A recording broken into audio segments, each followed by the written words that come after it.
Mo relay is typical of the improved type of distance relay. Instead of the beam, this uses a cylinder moving within a magnetic field, similar to the directional overcurrent element. Coils are wound around the electromagnet, and these are fed from the CTs and VTs of the primary circuit. The circuitry is designed to give the relay specific characteristics, as shown by this circle diagram. The relay will operate if the measured impedance from the point of origin falls within this circle. The main feature of this relay is that maximum closing force of the relay occurs when the impedance is at a specific phase angle, usually about 60 degrees. This is similar to the phase angle of the line conductor impedance. The result of this characteristic is that as the impedance phase angle changes, let us say becomes smaller, then the unit will operate only for a lower impedance, that is, a higher level of current.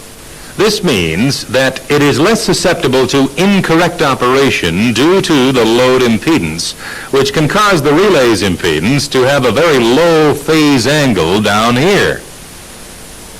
Remember, this unit will only operate for faults within the circle. However, in some cases, we may actually want the relay to operate as a backup for close-in faults upstream. In this case, the characteristic can be offset like this, so that it will operate for very low impedance in the reverse direction. For example, a phase fault upstream but close to the bus would provide a very low impedance and probably fall within the circle here and so trip the breaker. For second zone protection, the second element can be offset like this. Again, because of the relatively narrow band, it is well outside of the load impedance. Phase to ground faults, especially on short lines, provide a particular problem for the distance relay. The arc often contains considerable resistance, so reducing the phase angle of the measured impedance. It also increases the magnitude of the impedance. Consequently, even if the fault is only halfway along the line, the measured impedance often falls outside the operating circle. A common method of getting around this problem is to install relays which measure reactance only. The operating characteristic is shown by this horizontal line. Reactance is measured on the vertical. During normal operation, the total reactance of the load and the transmission line will be above the operating set point. This will be 90% of 86.6 ohms or 78 ohms in our example. If a ground fault occurs halfway along the transmission line, the relay will detect the decrease in value of reactance to 43 ohms and operate the tripping contacts. It will not be affected by resistance in the arc. One problem is that the reactance relay is not directional, and so will operate for faults upstream of the protected zone. This problem is resolved by using the reactance relay in conjunction with a Mo element. The characteristic is shown on this diagram. There are two reactance elements, each protecting first and second zones. The circle diagram for the Mo element shows that it is set to protect the third zone. It includes an external timer to prevent early tripping. But additionally, the Mo element also contains a permissive contact in the operating circuit of the reactance relays. This restricts operation of the reactance relays to this area.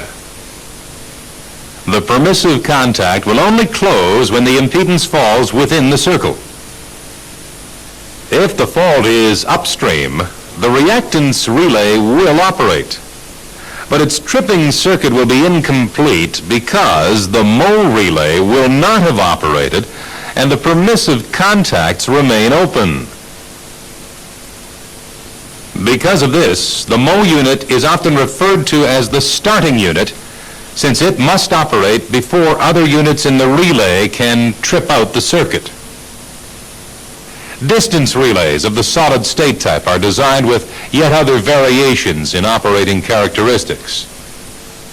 Clearly, the impedance type of relay is quite complex and is well developed.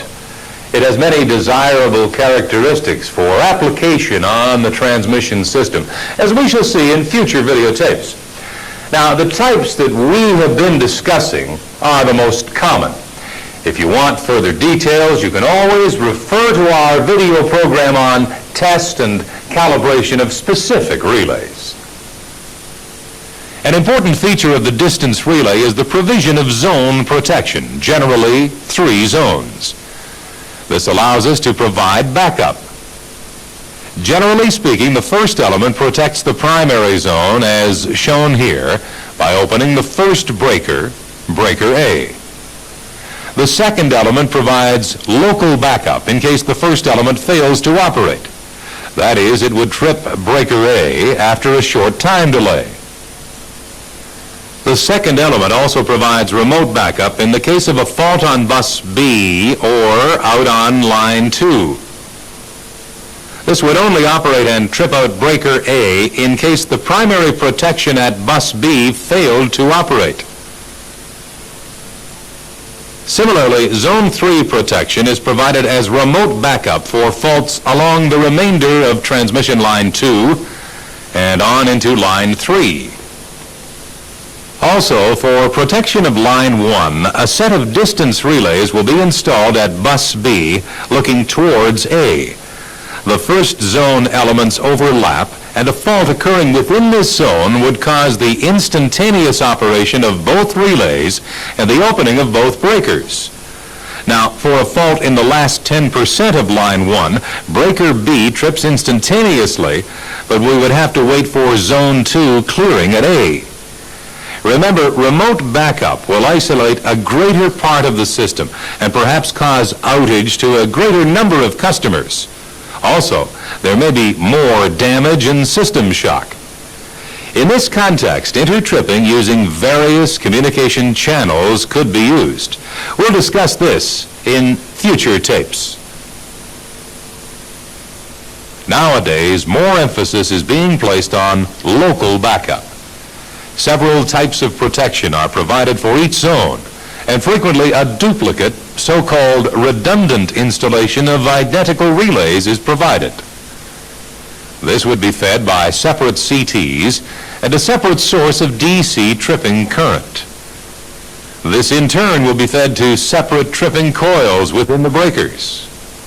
Usually in a fault condition, both of these protection circuits will operate in parallel at the same time. We will be looking in more detail at backup and the application and operation of distance relays in future tapes. In this videotape, we've tried to survey the main features of the most common types of protection relay.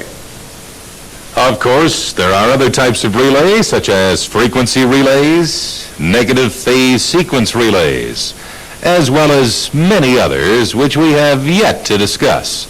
But don't worry, we'll get to these in due course. Now that we have a good understanding of how relays work, we'll be looking at some of the basic technology of protection in the next tape, before moving on to study specific applications. For now, please switch off the videotape and very thoroughly go through this material in your workbook.